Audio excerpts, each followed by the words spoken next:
Africa. This has been an interesting process bringing it together. Let me just tell you my name.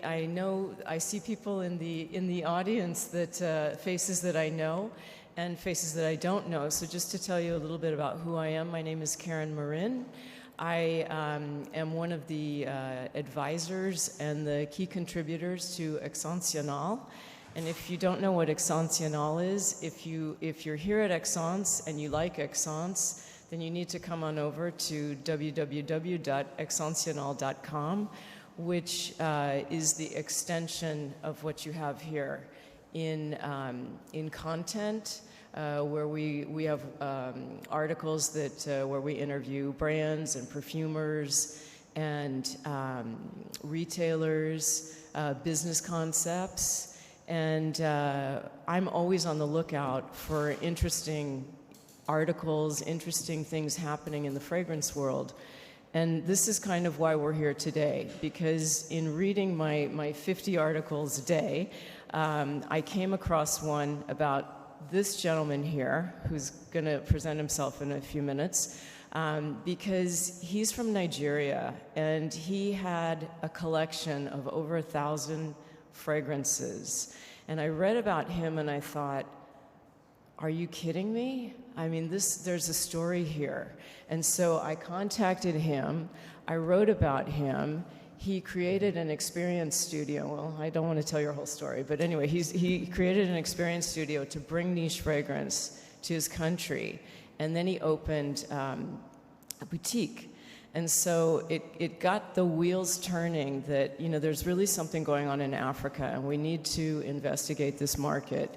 And so Silvio asked me to put together a panel to talk about it here at Excense, and so that's why we're here today.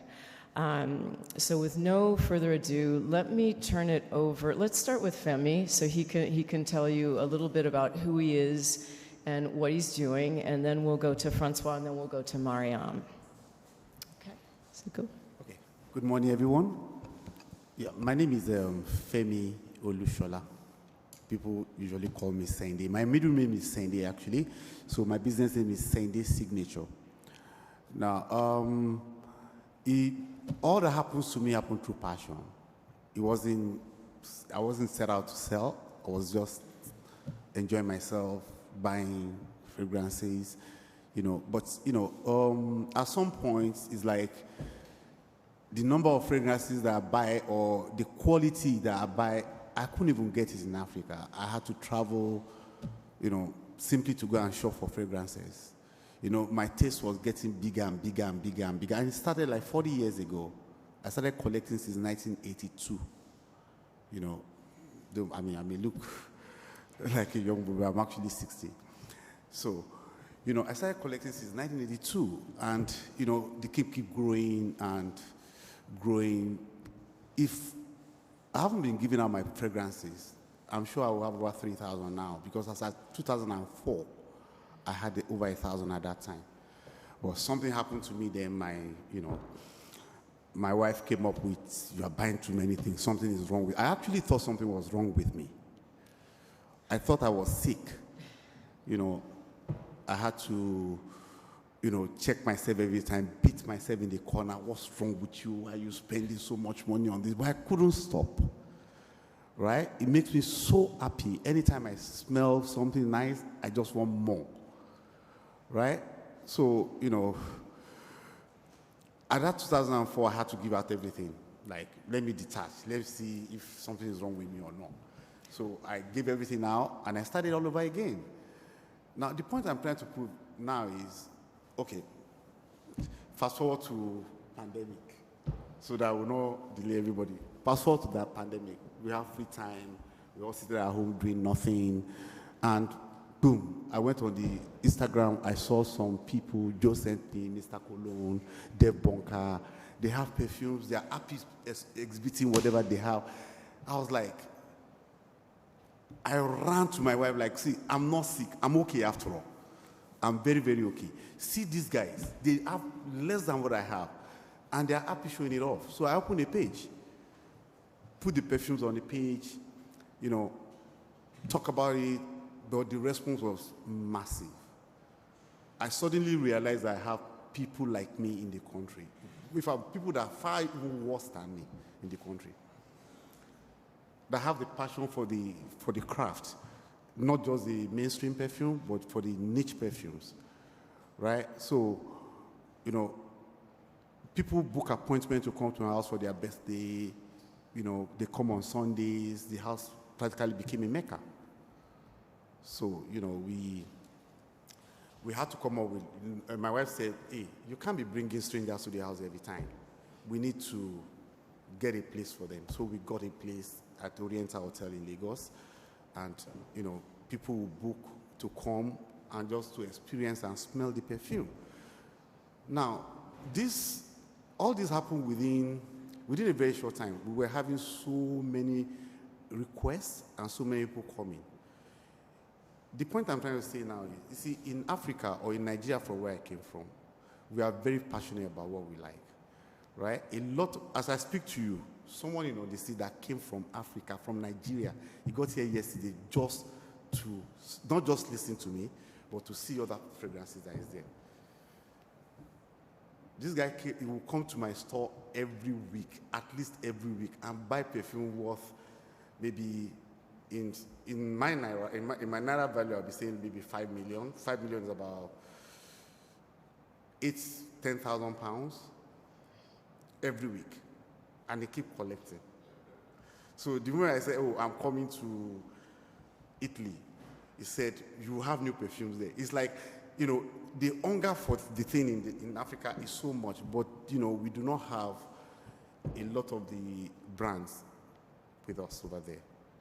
You know, I run a 100% niche store in Lagos. It's just about a year and a half, and we're doing very well. Within 1 year and a half, we've grown to 5 outlets nationwide, you know, and we're making quite some substantial volume of money. I mean, numbers in turnover, you know. So for me, it's that's the place to go. It's an emerging market. It's a space where really nobody's looking at, but that's where the money is. Well, thank you for sharing that story. It's a wonderful success story, and we'll explore a little bit more of that later in the discussion. Francois, now let's hear from you what your experience is, what you're doing now, what you've done in the past, and a little bit about your story. Absolutely. Good morning to everyone. So my name is Francois Nicolier. So as you will get from my name and my accent, I'm French. I'm one of the dinosaurs now of the business because I started in 1987 in the perfume business. So I've seen quite a change and development in that. I started with French company in skincare with a company called Standalone, which was doing makeup and cosmetics. And then I moved in 1990 to Boucheron Perfumes, where I was in charge of African market, Middle East, Mediterranean area, Asia and Pacific. By 2002, I decided that I want to create my own company. So I created Cisco Prod, and I'm now acting as an agent for perfume, 99% niche perfumes for the African market. Okay, great. And now we're going to virtually travel to Egypt to greet our other panelist, Mariam. So, Mariam, pleasure to see you. Tell us a little bit about yourself, what you've done and what you're doing now.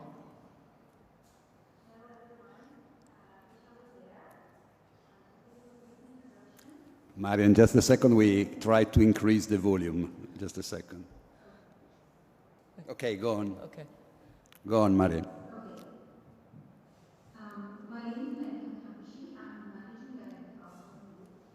I've been working in cosmetic and perfumery agency since 2003. I work closely with a lot of local and international brands in the United States and US.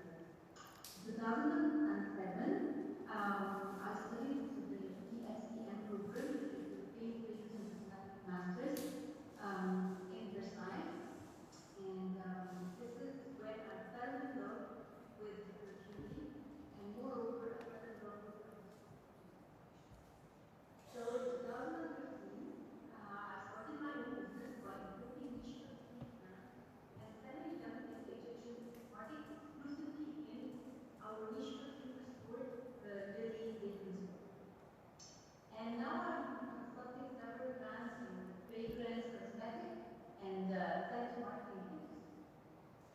Great.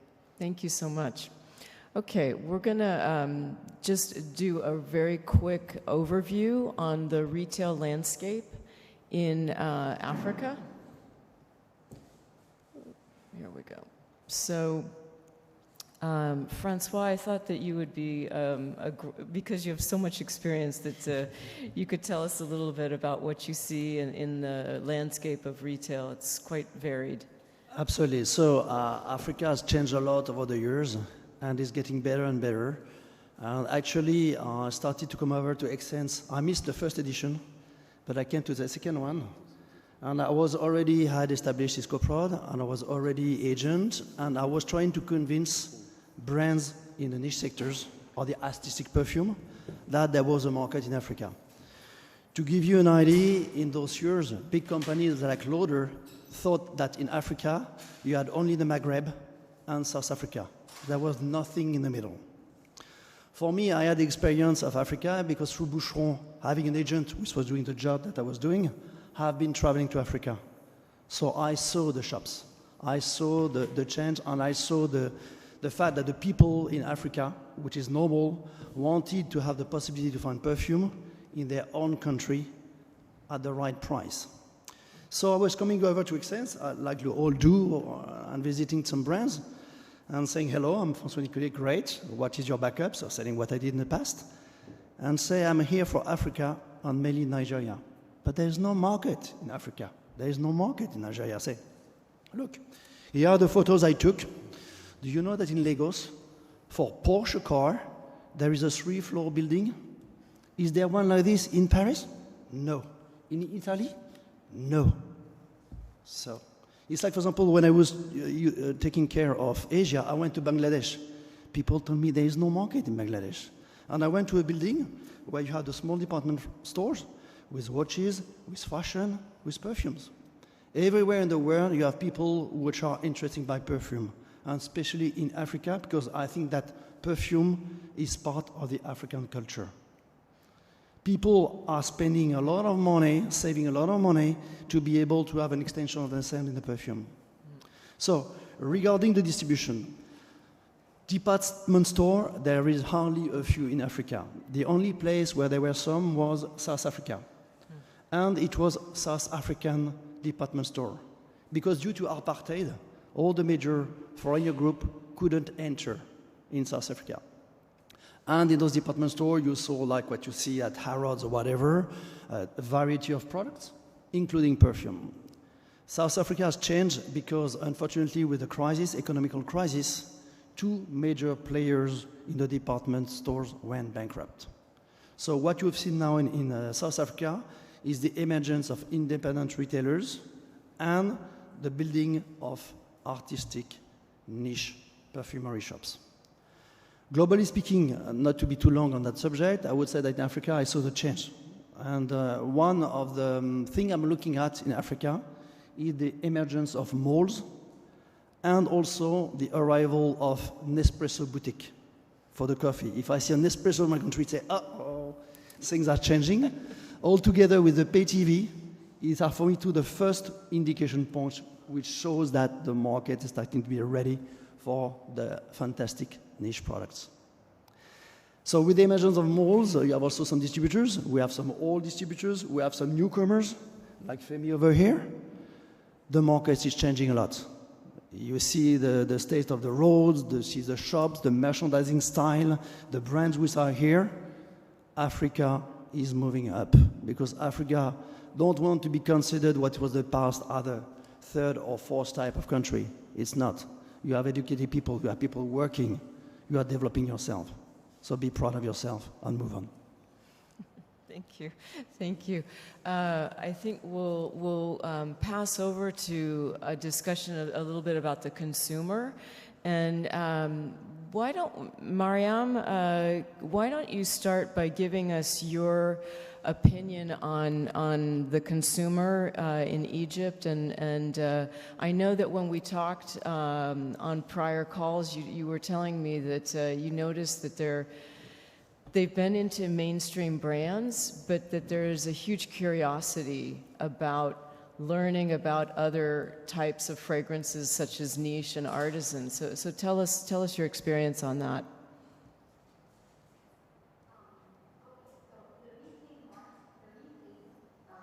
In terms of retail, the niche perfumery really doesn't exist.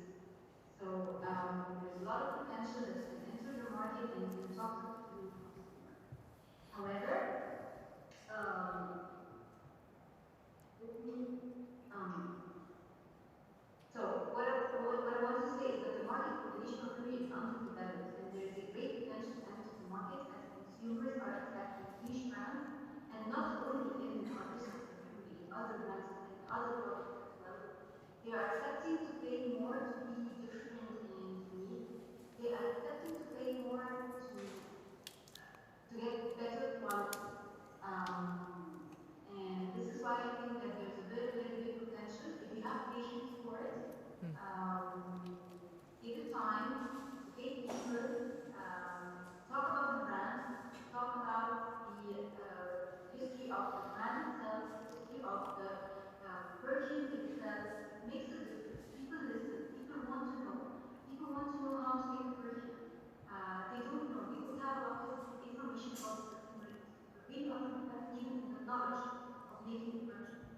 So, but at the same time, it's a very interesting subject for them. And I think that sometimes when you talk about the perfume itself, people smell it differently. When they smell it first and then you start talking about it, people smell it differently and they actually like the history and like the heritage. So there's a consumer acceptance too. Yeah, I know that from some of the things that I've looked at and some of the statistics, data, that what we see is that there's really a culture of fragrance, that there's a habit of using fragrance. And the study wasn't completely new, but I think the habits are there because this was specific to Nigeria, where they were saying that I think it was 90% of people use fragrance, which is a fabulous number. And of those 90%, it was 7 in 10 women, 5 in 10 men, and then of the women, 80% of them reapply fragrance once a day. So it's like, well, this is a fabulous statistic. Let's hope that it keeps growing, but we know that there is a culture of fragrance. Francois, do you have anything to add in terms of what you've seen as far as the consumer habits? Yeah, in terms of consumer habits, it's a bit what we see in the niche artistic segment, is that with the digitalization of the world and the fact that now people can find some elements on the internet or whatever, you have a lot of consumers or influencers which are getting really, really professional in terms of artistic niche fragrances. And a lot of times they come to see shops or distributors or retailers and say, hey, did you saw the last product which was launched last week by this name? So market is really changing, and because also I think that everywhere in the world, as well as in Africa, people want to wear a fragrance which is different from the neighbor. And this is where there is a market of the artistic and niche, where you can find some product which be almost like tailor-made for you. And then you will say, yeah, I'm wearing this perfume, which you don't wear yet, because you have adopted as the early one. Yeah. Well, what we do see also is that there's a very sophisticated middle class that's growing. It's educated, that is connected, and like you said, they're seeing things online, and they want them. And Femi, as you said, people want to buy it in their home country, which, you know, do you have other observations about consumer behavior? Yeah, I'll talk about Nigeria, for example. According to Eurometer, Nigeria has 43,000 millionaires in dollars. So there is disposable income for a lot of people, right? And you see, fragrance in Nigeria has become a status symbol. People want to smell differently. They really don't want to smell like they smelled yesterday. So people that can afford it, I can tell you, if you go to Nigeria, you see more G-Wagon on the road than I've ever seen in Italy or London. Yeah, maybe the variation between the rich and the poor, maybe there's a big gap, but the ones that can afford it are actually a lot. So, but certain kind of behavior they have, culture do affect some of the kind of fragrances that sell in certain area of Nigeria. If you go to the north, you see the Arabian, that has the Eastern Arabian perfumes that will sell more in that area, while they may not sell in the Christian area, right? But one general thing about the Nigerian market is that they prefer 100 ml. I mean, they always want it big. So sometimes when you say your fragrance is 30 ml or it's 50 ml, it may or may not affect it will definitely affect the sales. People tend to move towards the volume. People wants to, that's what I've noticed. Now is the status symbol thing is even gaining ground, because now the hunger for that thing that smell much more different, it's getting higher than usual. I just have a little story to add regarding the perfume business in Africa. In Dakar, in Senegal, in the streets, you can buy cigarette by one piece, and you can buy perfume by 1 milliliter. So you go out, you just buy 1 milliliter of perfume in the street, to show you the extension of the perfume in the habits of the people. That's interesting, because we see people buying decants online, but that it's actually sold in the street in a small quantity like that. So it's Absolutely. A way for people to test, Yeah. and then find something that they like, and it makes it accessible. Yeah.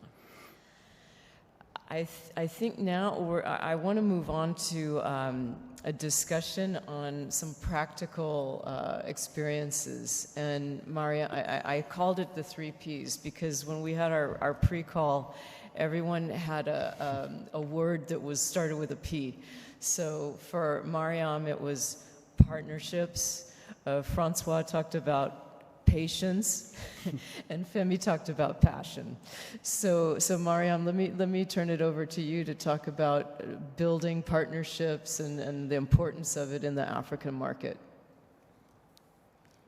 So, let's start. When you want to enter the market, you must have a patient, or any kind of person interested in the market, because there's a lot of legalization and documentation and regulations that changes periodically.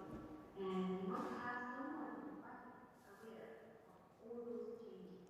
This is number one. Number two, the second P, that they have to be passionate. This person or this patient has to be passionate about perfume. And both of us, I mean, both the agent and the brand, they have to be patient, because it takes time to build a brand. You're entering a new market with a new concept. You have to have patience that this is a new brand talking to new people with a new language, so you have to be patient, and it will take time, a lot of PRing, a lot of workshops, a lot of discussions, and then you start the word of mouth. This is very important in the Egyptian market, I think in any market. Also, when you talk about the LVP, which is my structure, they have to be supportive in terms of the marketing activity. It's a partnership, as I said, and it's a win-win situation for both of us, but it's more of a building the brand. So to sum up, it's if you have the right interlocutors, if you guys discuss the right price structure, and you build it up perfect awareness campaign to the right audience, you can guarantee that you will have a successful business in the Egyptian market or in any market. Great. Thank you. So Francois, let's talk about patience. That was the first thing you said when we talked Absolutely. about this. I mean, it's something I'm almost daily living with brands that I'm talking to or representing. First of all, Rome was not built in one day. That we all know. Talking about Africa, you have sometimes some time disruptions. To give you an idea, when I used to work with Boucheron by the years 94, 95, at that time telexes were used worldwide. We were receiving orders through telexes. Then the fax came over. And I remember talks within Boucheron team, they say, yeah, but Francois, we should keep a telex because Africa, how are they going to place the order? I say, wait, come on. They're going to move straight away to the new generation with fax. If you take telephone lines, Africa don't have so many landlines. You have mobiles. You have sales per mobile. You can buy per mobile. In a lot of cases, it's much more advanced than Europe. Because if you don't have the capacity of the landline, you move to the new technology. So, patience-wise, because Africa is developing. New people arriving, shops are opening, malls are opening. And also the way of life of Africa, the time lapse is not the same one of the European. We are all crazy, busy, traffic jams or whatever. And to make a proper job, you have to wait, study the market, make sure you have your right partner, see the evolution of the country, and give time the chance to provide you with the right solution. If you are too panicking about the timing of opening a country, you will not find the right way to develop your products, and even the retailer you're going to see or the distributor might not have the time to study properly the brand and to make the best out of it. For one brand, for example, in Nigeria, it took me 10 years from my first talks to the deliveries of the first order. But it worked. For some of the brands, it's 2 weeks, 1 month, depends. So patience. Which is so interesting because you approached it which is a traditional way of building the brand, the notoriety, and so that was a 10-year process. And one thing that came up in our pre-discussion, which actually, Silvio, this was your point, was that for Femi, the experience was very different because he didn't start that way. It's in total disruption. Yeah. He's a newcomer, so he didn't have the old habits that we have. Yeah, for me, people have grown tired of the mainstream perfume. A lot of people have to travel far to get the niche perfumes. Now, the passion I've seen in Lagos for perfume, it's, I'm still trying to find words to tell you how passionate people are to what they like, more so when they can afford it, right? My only advice for, manufacturers is to get, first of all, they have to get a distributor who is a bit passionate about what it does, so it's not just about money. So, because if he's passionate about what he does, he will, for me, in my office, for example, if any fragrance is there and I wear the fragrance, and I talk about that fragrance, everybody wants to buy that fragrance, right? And sometimes when, like I told you, sorry, I may have to leave the lead now. That gentleman sitting there, can you please stand up, let's recognize you, please. Stand up. I met him about 3 months ago. He has been coming to my office every week to buy fragrance. Now, he's like, Bravo. He's bought out everything I have in my office. Now he's looking for more. So the moment I said, I'm coming to Italy, I'll get more people, more brands, more everything, the guy jumped on the plane. Boom, he's with me. Do you understand? I don't even know where he stays. That's the kind of passion you pick from consumer in Lagos. Right? Because for me, if you're able to get someone that's, that's set up, I have people that approach me, manufacturer that will approach me and tell me, the margin is good, don't worry, you are the only one that has these, you make a lot of money from it. And the first thing I look at is the quality of your product. If it's good enough and it can cut the beat for me, I'll tell you fine. If it's not, it's as simple as, I'm sorry, this product does not meet up to my corporate objective, so we cannot. right? But they will always tell you, oh, don't worry, you make money. Buy, or some will come and tell you, buy 1 million bottle at a time. I'll say, what am I going to do with it? It's not water that I'm giving people to drink. I'll pick it up maybe 50 at a time, 24 at a time, and I'll see how I grow the business. And I can tell you, what drives me is passion.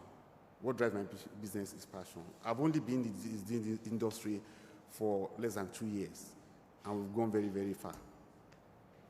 Right? So that's just my simple advice. I mean, it's amazing to me. You've been in the business 2 years, but it's because this was your driving passion, Yes. and so you pivoted really during the period of COVID to making it into a business that's growing. I never ever thought it was going to be a business. If you look at my page, I'll put there, banner, I don't sell perfume.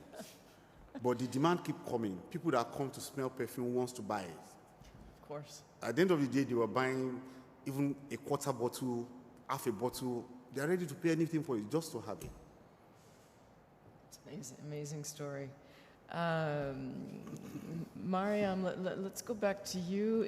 Are there any other words of advice? Like if someone in the audience here is thinking about bringing their business to Egypt or to another part of Africa, what advice would you give them? Any other words of wisdom that you can share?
Right.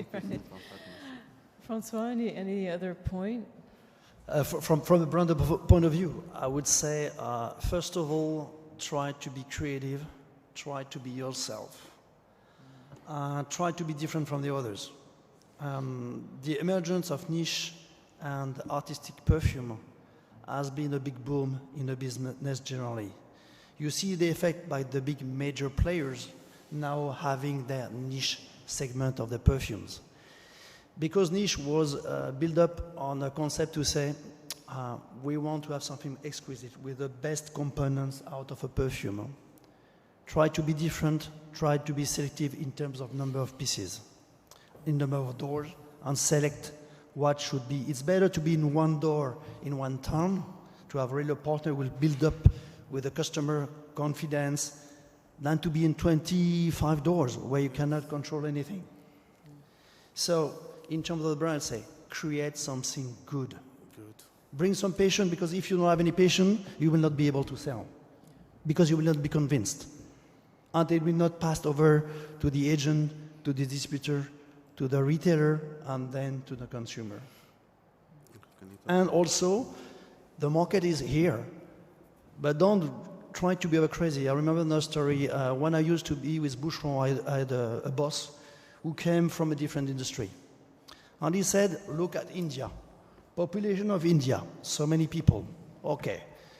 So many adults, so many people would have the money to buy perfume. He said, out of 100 ml consumption, if you do a spray, it's, let's say, 1 ml. If you spray 1 per day, normally the consumption should be, I don't know how many 100,000 bottles, which is not true.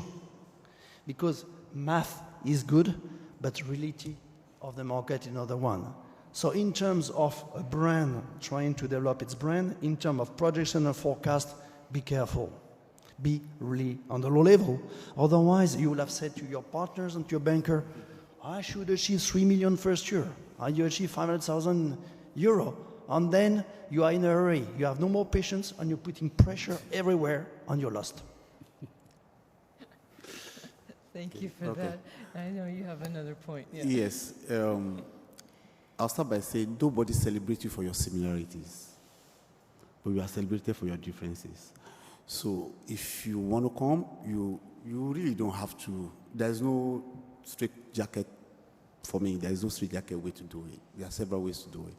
But you just try and be different, right?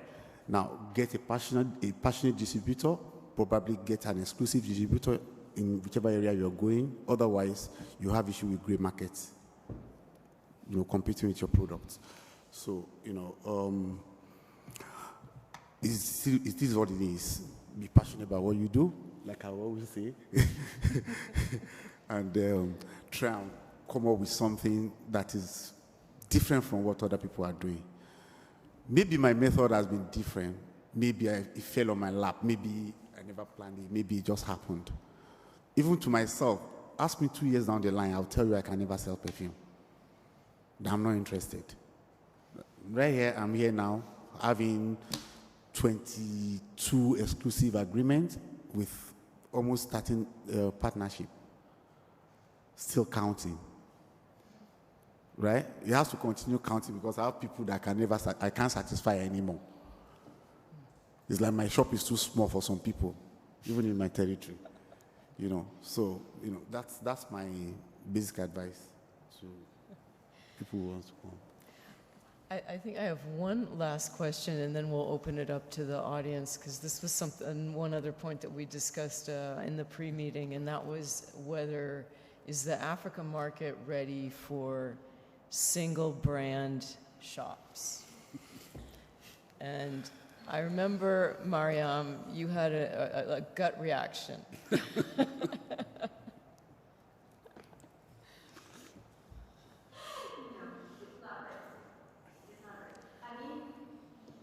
Francois talked about mold, and like 5 years ago or 8 years, I don't remember exactly. There was one mold. Now every area has several small and big brands. A lot of stores open, and a lot of stores open flagship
Francois, I think you agree.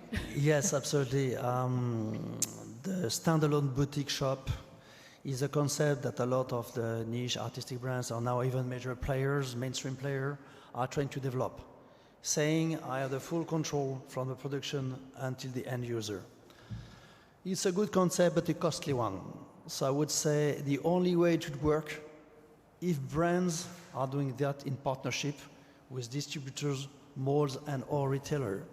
I have maybe one only example which seems to be working is Yves Rocher, which is doing partnership with countries and distributors where there is either they invest 100% of a part of it, but it's a partnership. It means that I think that the distributor or retailer on its own, if you take the cost of the land, the special manufacturing elements you need, because brands are asking, I want the wood of mahogany from this area, not that, plus to train the people, the cost of the stock and whatever, it's a huge budget. As a brand overview, yeah, it's like a type of advertising and communication. You say, sorry, I'm only in my shops and probably doing some internet sales. Yes. But again, look at the countries where you have standalone shops. It's not in all of the countries in Europe, in the so-called great area where the business is doing good as well. So I would say, yeah, if you put them on a table, go ahead.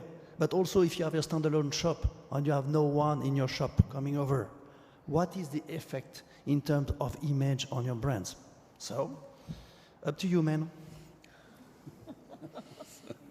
I absolutely agree with the panelists. At this point, it's a very expensive venture to venture into, to want to have a flagging shop. Though I believe some big brand like the Bodesia has maybe 150 to 160 KSUs. So maybe they can afford to do that. But for a brand that has only 8, 10, 11, even 20, even 30, it will be too much money. It's unsustainable. You can start it, but can you sustain it?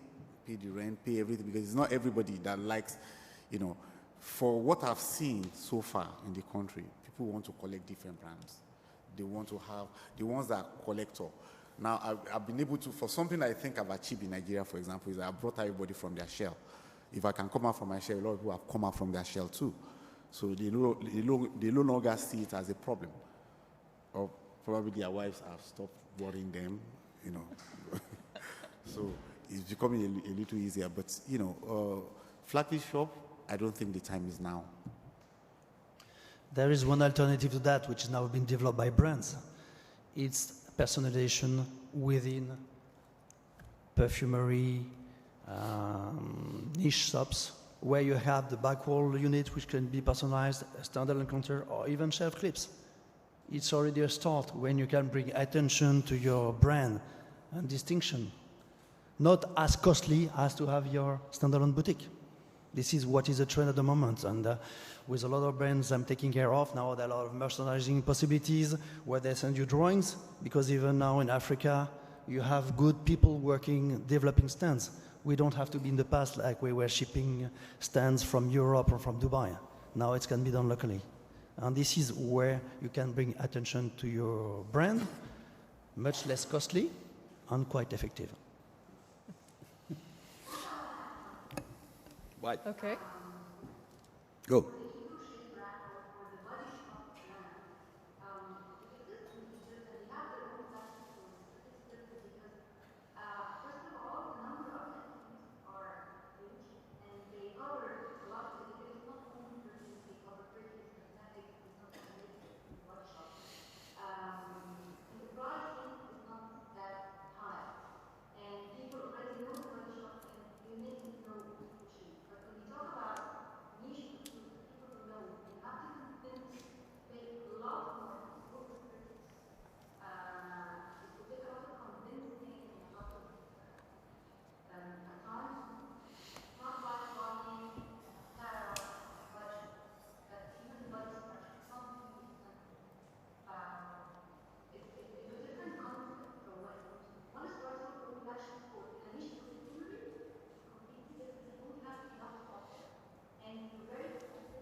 Sylvia, is there anything you'd like to add? You've No, been so quiet today. No, I would like, first of all, thank you everyone for the contribution. I think that the most important keyword was passion for everyone. You can see the eyes of these guys and see how they are involved. And I have to thank them because simply they're telling us there is a demand. There is a demand in market that we don't imagine have a demand like that, demand for something unique, special.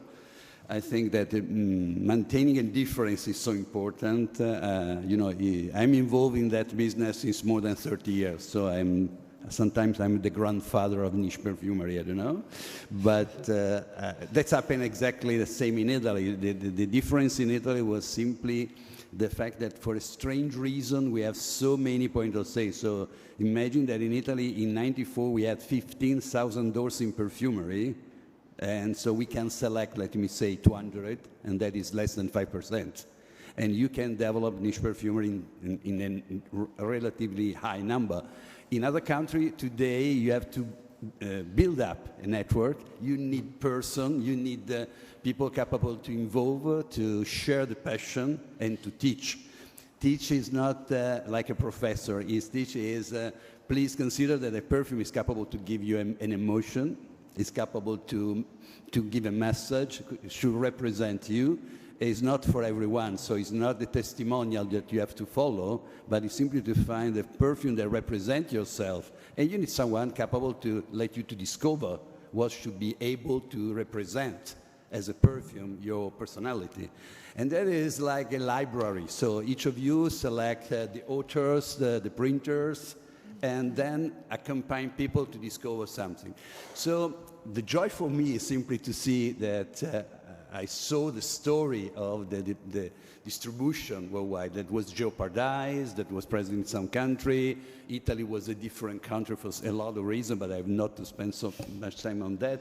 But finally, discovered that there is a demand. There is a lot of people looking for something special, and the responsibility and the respect are the other two words. Respect is a local market anyway, so you have to feel, you have to know the culture, you have to follow and to represent and to understand what is the right proposition. So when Femito, one of my questions should be, what is the criteria you use in selecting the brand? But Femito does something. Yeah. He has to feel, he has to be capable to share, and so you have to come into the story of the perfumery and the brand, the people behind the brand, and capable to transmit what the brand wants to transmit. So that is not a work really, is a passion. So I see Mariam that wonderful eyes every time she spoke about what she discovered. It became the word. The work, and the same is for Femi. It became a word. Femi spoke about someone that is involved in company today for passion. So it's happened to me to have lawyers, biologists that simply was listening some lesson and then asked me to come in my company. And people that now are happy to sell perfume, but they study something else. But that is, they jump into this strange story. So that is everywhere, but as I told to all the guys is, please respect. Africa is not to be conquered. Africa is a market we have to discover, we have to respect, and they are perfectly capable to understand the message. And the last question should be, which kind of fragrance are now more requested? Because for a long time, I used to say European play the game to be Arabian. So trying to make oud to sell to other one, and sometimes they forget the tradition. So today, Arabia are making Western perfume. So please, everyone do what they have to do with their culture, and wonderful to discover the other cultures and to find what we can share together in a peaceful and sharing attitude. Okay, I think in my own case, the differentiator has been the perfume museum that we first established. Now, we started with the perfume museum, not with the intention to sell, but with the intention to educate. And, people that used to come to the house to smell the perfume, so we got a place, transfer all my personal perfume to the place. So people started coming from the museum, we have discussions, they ask questions, they know about the perfumes. It kind of turn on a light within them that they too want to understand. Oh, and once they start from that perspective, it's like nothing stopping me. So perfume become not just to smell good, it become a work of art. It becomes something that they want to own, like, you know, after listening to the story of the perfume, because the museum actually give us the opportunity to do that. You know, when someone comes in, we give them canapes, maybe a glass of champagne. Then we were there for 4 hours talking about different bottles. What about this? Who made this one? Where did they make this one from? Why did they do this one? That helped a lot. Because nobody wants to leave the place without going on with something. And once they go, they are coming back for another thing. Or maybe that one you spoke about the other time, I want it. Maybe that's what has been helping us. So that's why I said there's no strict jacket method. You know, you just have to understand the market, respect the passion, respect the people in the market, and come up with something that is appealing to them. You know, in our own case, it's like if we invite you to come to the studio, we are not saying come and buy. You're coming to the perfume studio. Well, guess what? You're going to buy. Ultimately. Yeah. So that's just my... Okay.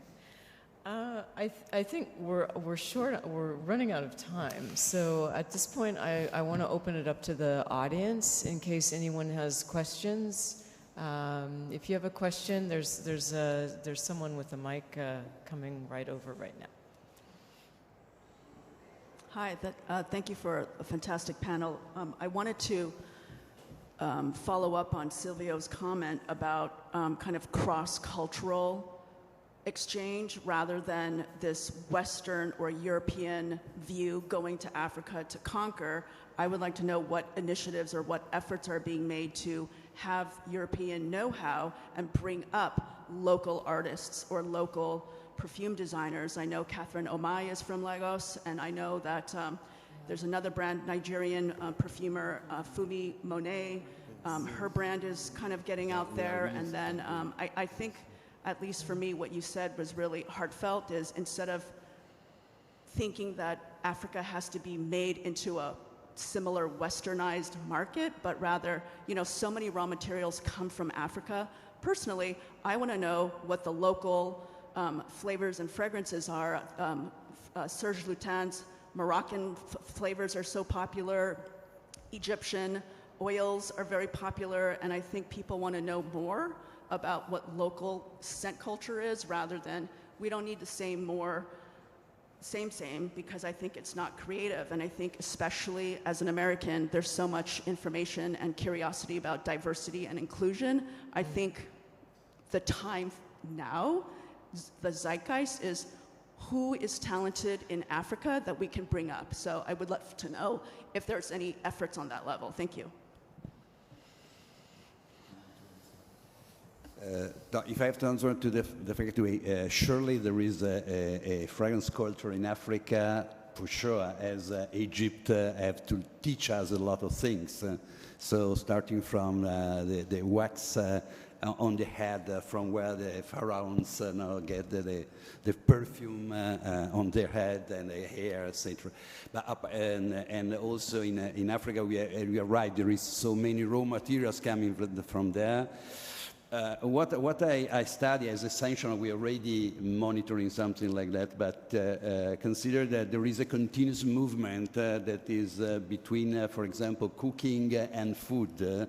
So I used to say that ginger was something anomalous in Western country for some times, as spices present in Arabian cooking that today you find every day in our perfume. So I think it's also a way to reduce the gap between the differences because we are sharing, not in cooking, but also in other things. So we are, as a perfumer, especially in niche perfumery, we are monitoring how is moving social movements and sharing and seeing stories and culture. And that's the reason why I use the word respect, because it's not we have no to impose. We have to learn and to share and to merge together something. And I used to say that artistic perfumery is in the research and development. So we have to test how we can learn from different culture and put it together and creating, if you want to call it a new trend, but it's not a new trend, it's how to really have a system of communication that is also effective. And that is so important. I used to say, I use a very simple phrase sometimes to describe what is a perfume. It's the best teletransportation system. So we can use a perfume to come in and discover something. It's the door of Alice in Wonderland. So I can open immediately a door and coming some. So we need tellers. We need to explain people that there is a tales in a bottle. But these tales have to represent you. So, and that is the reason why you have to respect the culture. I can't dress you with a dress that have nothing to do with your culture. So each of us has to learn something. So what I love the most in making what I do, especially here in Essence, in Essential, and in my usual work is exactly that. So discover different reality and share with other people the same passion. Passion, unfortunately, is the best word in that world.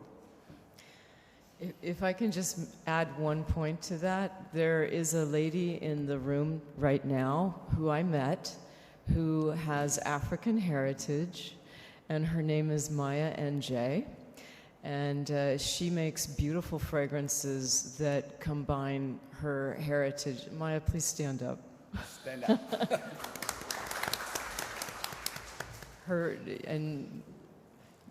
Everyone needs to go talk to Maya. She has beautiful fragrances. I'm writing about her, and there's an article coming out in just a few weeks. But she combines her heritage which is a blend from Sweden and Ghana. So this is very... Gambia, excuse me. Gambia. So it's a unique blend, but there are people out there, and we are discovering them. And I know Femi has Catherine Ormai, as you mentioned. So it's definitely something that is being supported and followed.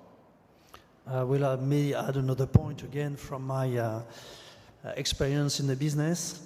If you look at the perfume development in the Middle East, 20 years ago there was hardly one or two brands which were originating from the Middle East. Now there's a huge development. So for Africa, you have the first roots of people starting with you over there. I'm sure in the coming 5 or 10 years, development will be there. Let it grow, and it will be done. I see another question here.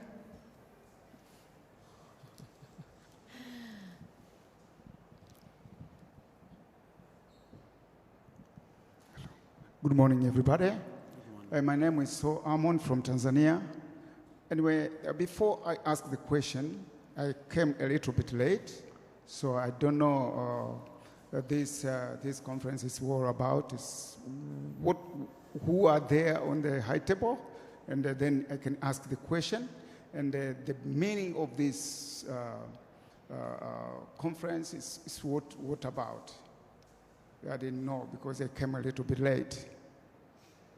I don't know. Did you understand? You're asking what was the main topic Who are there of on the high table? I want to know them.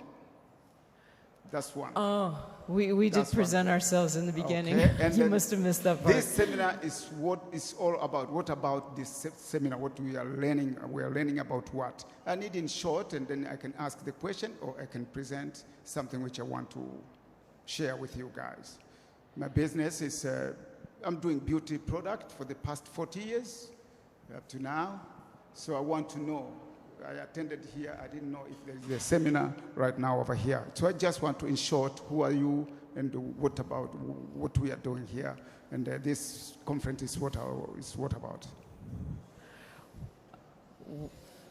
Just to give a very quick overview, what we wanted to do, we gathered experts from the African market to come to talk to us about opportunity, about what's happening in the market. You know, we have on the screen is someone from Egypt. Then Femi here is from Nigeria, and Francois here has experience from many countries in Africa. So we came together to talk about what's happening in the market now, and to explore opportunities, and to tell you a little bit about their stories and their experiences, so that anyone who's interested in potentially going into the market would have the wealth of their knowledge before just going in without knowing anything. That's how I can answer the question. Yeah, that's why I said I wanted to share with you guys. Many of these companies, they don't, because here we are learning somebody who are not using the product, okay? So many of you people, manufacturer, you don't want to spend money in Africa for advertising and awareness. Okay, especially from Europe. I have seen a lot of companies from USA. They developed a lot business in Africa because they spend money on that to put people awareness. You see, marketing, even the display. They come to teach us how to display their product. But from Europe, Larry, like myself, I'm talking about Tanzania, I'm not talking about other countries. I don't see you people, if you make any efforts to come and build your market, because what you're trying to do now, we are here. We've been invited by Italian trade agents over here, and I didn't know, as I told you, I didn't know if you know, there is a seminar about that, because maybe you didn't put the timetable to everybody who is participating on this exhibition. So what I'm trying to say, yes, like here it's my first time to be here during this you call niche product. But I've been in the marketing for quite long. I come to maybe there's another trade fair which are held in Bologna. They call Cosmoproof. Yeah. We attend over that. So what I'm trying to say, you guys, you are teaching us. We are not a user of the product. I want you to advise you guys, talk to those manufacturers, to everybody, that if somebody came from Zambia, you guys who are selling the goods in Zambia, you must go to Zambia to do your marketing, pricing, even displaying the product. You understand what I mean? Yeah, and if there is somebody from South Africa, from Tanzania, whatever, because we've been doing this for, as I told you, for the past 40 years. I was doing the beauty product, but I never saw European people coming to Tanzania. So which is very, very hard. You don't want to spend money because it's like milking something which you don't feed. Yeah. Okay? But as I told you, those Americans, they are there doing a big seminar, spending $5,000, $10,000. But now they are relaxing because their product, and it is in a market. Everybody knows the product. Because I can't take that, that job for you to go on the street, on the shopping mall, on the bus stand to make awareness of your product. What I'm trying to advise you, those people who are exhibiting of this product up there, okay? Yeah, I mean, I think your point is well taken, and I mean, I don't mean to be brief, but we are over time. Okay. So what I would say to you is, I'm in panels for the next 2 hours, but we can have a conversation about this offline or with any of the panelists. But your point's well taken, and it's taken with respect. Okay, the aim of to share with you is that. So, do the marketing, come in Africa, make sure you spend money on that, and then you can make something you feel. I think that in Africa you have more than 54 countries. So of course we don't know yet all the 54 countries. And one the reason of an exhibition like here in Excellence Milano is to meet people like you. Then you come over, Exactly. you show the photos, what you have in other countries, and I will be delighted to come over and see you. Yeah. Now, briefly, being one of the founder Excellence, I tell you, we are exactly doing what you are proposing. So letting the people to meet each other, to discover, to find partner, and to try to find a way. You consider that in average, the brand representing the niche are family business with reduced budget. They never had an experience in worldwide distribution. They learned in the past year to find a partner, to develop the distribution. So that is exactly how to build up, let me say, sort of business family and to find a partner. So welcome, thank you to be there for the first time and discover your partner, please. And obviously we take care of what you're telling and trying to come in deeper details for African market that today we discover. Thank you so much. Thank you, everyone. So we'll have a quick turnaround. The next workshop is on digital. So it's how to promote artisan fragrance in the digital world. Okay. See you in a minute. Thank you. Thank you. Bravo. Thank you, Mariam. Bye. Thank you. Bye, Sal. Yeah.